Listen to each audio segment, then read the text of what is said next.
What's up, guys? Sub-Zerek here, back for another VOD review. Today, doing another VOD review from the third TPC Cup, and we got just some new tech out there. If you guys are interested, I can have the link in the description down below to this page. This is this new setup that MetaTFT is doing where you can actually see all the comps that people have played in tournament, and the really cool thing for me specifically, but for you if you're interested, is maybe you want to learn how to play this this Vanguard like Vex comp here. Click into it. It shows every single person who played it every single game, and these are all the ones that there's VODs for. Like, what?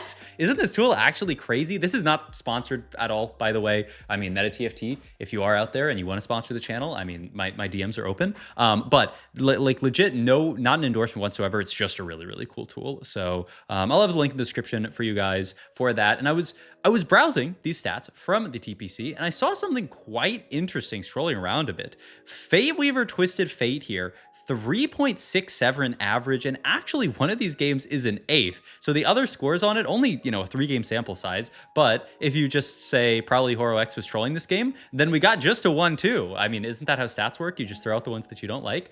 So surprisingly good stats on this line, and so I wanted to do a VOD review of it. This is a game from Broseph, who played it in the Americas Cup, and honestly, Broseph is someone who I feel like, and it is Medallion, okay, so this could make some sense for it. Broseph is someone who I feel like is just such a believer of this comp. I remember back in the day when this line was played a lot, but people had never played in like Huntress and stuff like this. I had Broseph in one of my lobbies, and he just like hard forced this line in Huntress and won out the lobby. I feel like he is one of the foremost experts in this TF reroll line. And so I want to watch him play this line, pilot it here, and yeah, really just see, like, I think that's a line that a lot of people basically consider garbage. Like they would never consider playing this line. But, Broseph sees a spot like this where we have the Jax, we have the TF, we have the Talon here, we have all of the pieces, we have Talon paired here, we have an Atrox, we have a lot of pieces towards it, so we might as well consider it as something that we can potentially play in the spot here. And he's going to buy out all these extra 1 costs, and then 2-1 here, we see no scout, no pivot. I feel like this is one of the best enablers for this line. One, it's just very simple to play. Just, add your units. You have a very consistent level 5 with everything on the board. Then you can start adding extra units like the Gwen, the Ross, and stuff like that. And, you really, the only downside is you can't cut out of things like Gwen and Ross to get in for Fateweaver. But if you can get to like the level 9 cap, hit stuff like for Fateweaver, then GG's, you're actually like winning out the lobby. But for now, we will just team planner out this obvious level 5 version of the board, get our 3 Stargazer in for here. We have the Aatrox already, just waiting on the Caitlyn to get in there. And we get to play our no scout, no pivot. One of the other reasons why no scout, no pivot is so good with this line is really hungry for stuff like AP and HP. You think about especially something like Medallion, where this is just giving our board a ton of damage amp. So what do we need to scale up the damage amp? Well, we need AP. Jax is also a unit where, yes, they nerfed him so that his damage reduction no longer scales with AP, because that was just kind of a broken interaction that probably shouldn't be printed on a unit. However, his shield does still scale with AP, so if you are building up more AP on him via no scout, no pivot, then that is making his shield bigger, which is obviously making him tankier, and HP, never bad on boards like this, especially onto somebody like Jax, who is a Bastion, and so that HP is going even further. So yeah, just gonna throw the Aatrox in here. I will say, the main questions for Broseph this game is not really, like, what board are we playing? I think the reason I did not do a pre-VOD team planner here is I think a lot of people understand this board, they know this board. But what's going to be interesting for Broseph this game is, what gods do we pick? What items do we make? We started the game off with no item slam here. The only acceptable item slam would, I guess, be a Gunblade. You don't want to make Spark because you're playing Aatrox on this board. You don't want to be making BT because, I mean, why would you make a BT? I guess you could throw it onto Talon, but it's not amazing. So Gunblade's really your only option here, but he didn't really want to make it. It's not going to do that much early here. Go into Carousel here. I mean, is it not a Blessing Prosperity here? I mean, this is a lot of gold. I see people skip this all the time, but like, it's actually better than this, right? These stats are liars. I'm pretty sure it's 106 are the actual stats for it, and he is going to take it. All right, Blessing Prosperity picked up here for Broseph in the spot here. Going to pick up the tier as well. Imagine this is going to be for a Shojin onto the Twisted Fate here. Get him casting. You can move this up to Talon later. It can also just be a pretty good item onto TF here, but we will see. And yep, oh, it's 105. Okay, so yeah, the numbers for that are just liars. It's just, you know, a little Riot game special for you there to have slightly wrong numbers. I mean, what probably happened is that they had those numbers in and then they buffed the numbers, but they forgot to kind of like localize it and get it in there. And we are going to make this Shojin here to, you know, potentially help kill this Maokai. We're also full loss here, which makes sense from the perspective of no scout, no pivot, and medallion. These are two very, very much scaling factors in our game plan. Factors? Why did I say it like that? But two scaling factors in our game plan here. So it makes a lot of sense that we would lose streak, and this is totally fine. Means that we can greed for much better items going into our next main round. We can go for like the gargoyle, we can go for like the death cap, all this kind of stuff. Also, by the way, how does my my lighting look? Kai was flaming me. Well, actually, Loki, I was self-flaming my lighting because I used to work on it, and then I hit this like wall where like I realized like I couldn't stream for long hours with like a nice lighting setup because it was just like it's too bright, it's too much hitting my eyes all the time. So I'm trying this setup out here, which is a slightly different light. And if this, it's mostly like, I mean, one, tell me if this looks good. I got rid of the overhead light because I know the number one thing that I have been told is just turn off the overhead light, have a light here, have some lights, you know, filling in you. And, you know, the overhead light just makes you look horrible, which it honestly does. But the overhead light is, it's nice, it's easy, it's chill. But hopefully this setup works. If not, I can always play around with it, but it'd be nice to have nice lighting. So we are going to roll on 4 a bit here. It's actually pretty contentious if you're supposed to roll for 4 in this comp or not. And we are going to make the gargoyle death cap like we talked about. Gargoyle, just a great item onto Jax. He gives himself a shield, he gives himself DR, Armor Namar is everything for him. And the death cap, just a good item onto TF. Once again, he lights that AP. Even though we're getting some from no scout, no pivot, it's really not like an insane amount of AP. So getting even more from death cap is really, really nice onto the TF. It's just a great scaler for him, especially because we have the damage amp coming from medallion here. All right, next augment here. This is one of the lines where charge transfer is actually quite solid. So I think that is just our pickup here. The other two are pretty bad.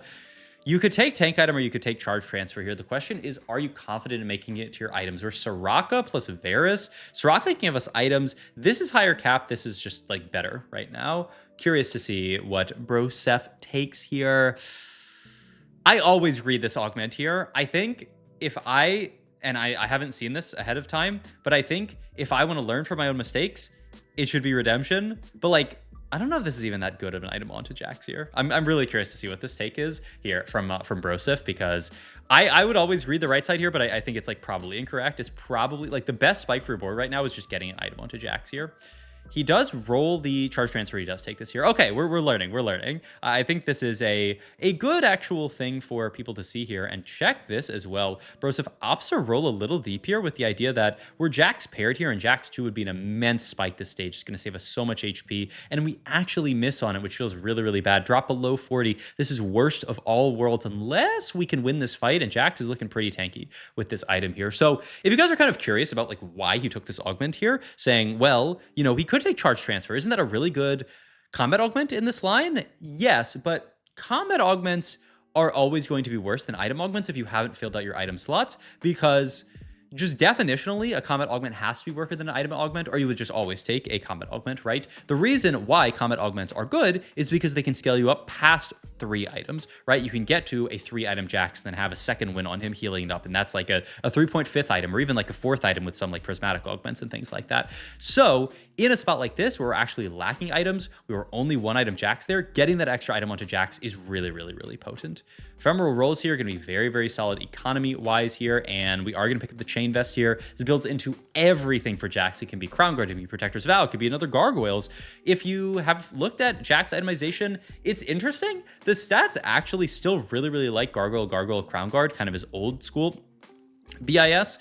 And, you know, I've had people say, well, why is that the case? Doesn't he not scale off AP anymore? But like I said, his shield still scales off AP. So you still like AP on this guy. It's not as broken as it once was where you're getting the shield scaling and the DR scaling, but it's still really, really good to build AP on this guy. So totally fine to build that Crown Guard on him these days. His BIS is really not changed at all. He's a little bit less reliant on Crown Guard, but still good enough here. And looking at this fight, you can really see, I think, why Broseph thinks pretty highly of this board. I mean, look at this. We have won almost every fight this stage. We lost 3-1 prior to really, getting our board online. And we're winning a lot of fights here, beating strong boards. I mean, these are not like super, super weak boards out there. I mean, we fought that Leona 3 board early on in the stage and just kind of cleared it. So great wins. This is exactly what you want to be doing with a 1 and 2 cost reroll line, is winning the fight stage 3 so that you don't bleed out. Because if we were to 5 loss this stage, it might be Jover for us, though. It does look like we are going to pick up a loss here. Really sad for Broseph that he can't finish out the win streak here. We would have loved to hit like a big clump of like Talons or TFs that we could have just rolled for, but sadly, not really what we can do here. And especially with ephemeral rolls, we aren't really that interested in not rolling. We're not interested in like rolling it all the way down here because we want to be able to use our ephemeral roll every single round here. Broseph probably just not going to pick up these orbs here with this big bench here and then roll it down this round. I love this play. It makes perfect sense here. And now that we have the Talon, we have the bench space, we can pick this up. He also knows that he's getting an item anvil here, so he wants to pop this. Low-key, you could just build TG Gargoyle. I think this looks amazing for us, and we are now going to dip a bit because we're close to a lot of stuff here. Big question for the Broseph here is how deep do you roll on level 5 before pushing 6? And the answer is for like basically everything. He rolls, hits the TF3, which is huge, hits the Talon 3, which is huge, and last has the Aatrox open here, but I think this is going to be a level 6 push next round from Broseph here. The Aatrox, really the least important unit to hit on this board. Honestly, Caitlyn's not that important either because she's not getting, well, actually, no, she's good in this one. This is Medallion, so she actually likes Medallion a lot here. Glass Cannon, it's more damage amp on more damage amp, seems pretty bad. So yeah, I do like a Mace's Will here. It's good crit onto the Fateweaver. That is Twisted Fate here. Oh, wait, do you actually do this? I thought for sure it's Gwen over Rost here, and I was going to say he's playing this because he can't field Gwen, but he has a Gwen. He actually would prefer the 4 Rost bonus over the Gwen here. Really interesting stuff. And I mean, it's partially because look at this. He opts to move the TG over to the Caitlyn. He's just not a Talon believer. Talon has received kind of nerf after nerf after nerf. So yeah, Broseph is actually playing this line, just not really caring much about the Talon at all. Would rather play around the Twisted Fate, obviously, but the Caitlyn as a duo carry. And I mean, after a lot of the Talon nerfs, I don't think this is actually that crazy of a plan here. This also makes our next levels really, really natural. We can just skip playing a rogue the entire game, make our level 7, this Melio, and then our level 8 be Corki, and that will allow us to arrive at our cap a lot faster than you normally would, because normally if you are playing the Gwen and the Rost, then you have to push up to level 9 to get those guys in, and you just, it takes you a lot longer to cap here. Also, oh my god, Survival's looking scary, but this TF guy into melee units, he is just popping them and winning a very, very good fight for us, especially 56 HP. That is beautiful. Chef's kiss here. Lesser Champ Dupe must be the take here for Broseph. Also, the Varus is just a great boon to pick up here. And then he's actually going to pick up another glove here. I guess we're going for another TG here. And yeah, we can just throw this onto Aatrox or onto Talon. He hovered Aatrox there, which is kind of surprising. I would probably throw it on the Talon here just because I don't know how much tankier Aatrox really makes this board. And now they're one-off jacks. Oh, well, I guess we wasted the, well, there's no need for the dupe here. Kind of sad here. Look at this, by the way. Yeah, nice moves. He sees that he has the Shojin here, so he's obviously going to move this over to the Talon. Caitlyn does not care about Shojin because she is a manaless unit, so nice swap from Broseph, just playing a very accurate, high-quality game here. And hitting this round is really nice. He's on a 3 streak here. This is going to allow us to continue our streak, and the crazy thing about no scout, no pivot in this line is we're still scaling, right? Every single round that we live is another round that we're getting stronger, and this is really what allows you to win lobbies with this comp, is stuff like no scout, no pivot that allows you to scale up, because normally 1 and 2 cost reroll, you're going to start falling off a cliff late stage 4, early stage 5. You're just going to be weaker than everybody because, I mean, just think about how expensive our board is. It's just not very expensive. Also, commits the double remover here to go for the 5 streak and move the tank item up to Aatrox, and also, once again, deprioritizing the Talon here. He saw good items on Talon, so he moved it over, but really it looks like his preferred setup is this TG onto Caitlyn, because once again, he's thinking about just going this very, very fast for Fateweaver idea, not really caring that much about the Gwen here. Really just need to find a TF item, and Heal Cut would be great to pick up as well, and he finds both here in the red buff, so this is nice. Only sad part is we're left with an open glove at the end here, but not the end of the world. Not too bad here. Gonna roll again. I do wonder, Gwen is 2 traits on this board here. So if you do this, which, I mean, looks like Broseph is going to do here, it does mean you're missing out on those 2 traits, but yeah, I think his thought process is just the 4 Fateweaver spike is how you win games on this comp. 4 Fateweaver is what actually makes this comp strong. It is an immense spike for TF. You can also put items onto Corki even, and Corki's just an amazing item holder in this line with 4 Fateweaver. And so this is just the quickest way to get to our main cap here. Also, fast 9-board that we're fighting here is actually having a lot of trouble getting through our jacks here. And I think that Caitlyn's going to solo it out. We beat the fast 9-board. To be fair, they are double econ and just 1 combat augment here. So not the craziest setup of all time, but I mean, not a bad setup, and just shows the power of this board where we're still scaling, right? With no scout, no pivot. It's actually crazy work in this spot. But I mean, Broseph, just the TF, that he's kind of like Yugi Moto. He's kind of like the Yugi Moto of TFT. He's just got the heart of the cards, and he's playing around this Twisted Fate. And I mean, who can argue against him? I mean, he's winning every single fight here, 7 streak, and these spots feel so good. When you know you're scaling up, your no scout, no pivot, you haven't even hit your cap yet. This is not even his final form. His final form, like we've said a trillion times, is finding that Corki there. Now, the only other thing we have to think about is if there's somebody else that we can kind of like deny. Also, I'm not even sure how many Corkis are out in this lobby. It didn't look that contested from what I saw. I don't know if anybody's playing it. I mean, it'd be great news if it's completely uncontested. That would just make life very easy, but usually it's not so easy. But hey, we rotate into a Leona 4 here. Leona 4 kind of looking like no problem for this board. Yep, just completely clearing Dish Soap's Leona 4 board there. Wait, is that? No.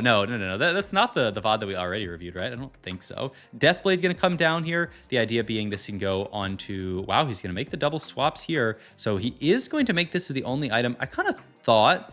Actually, this Deathblade was going to end on Corki, but I mean, he's out of removers for now. He's going to have another one once he gets to minions. So I guess, yeah, the idea is this TG, this Talon TG is probably going to move to Corki eventually, and then this Deathblade is going to live on Caitlyn, and then we're going to go for another full item on the minion round. I think it makes perfect sense here, and once again, just optimizing. I mean, look at these beautiful TGs onto all of our units there. Just the Sunfire Gargoyle onto the Aatrox there. I mean, we might have won the fight because of that. Also, he is going to level up here, is willing to roll there really deep because obviously we're no scout, no pivot. So if we have to throw the Gwen in, that would be pretty bad. But we reach for Fateweaver here, and now we are truly reaching max cap. Now, to be fair, the rest of the lobby is looking pretty strong as well. This is a decently upgraded Graves. Not crazy though, doesn't have everything. So we'll see. I mean, the Jax is...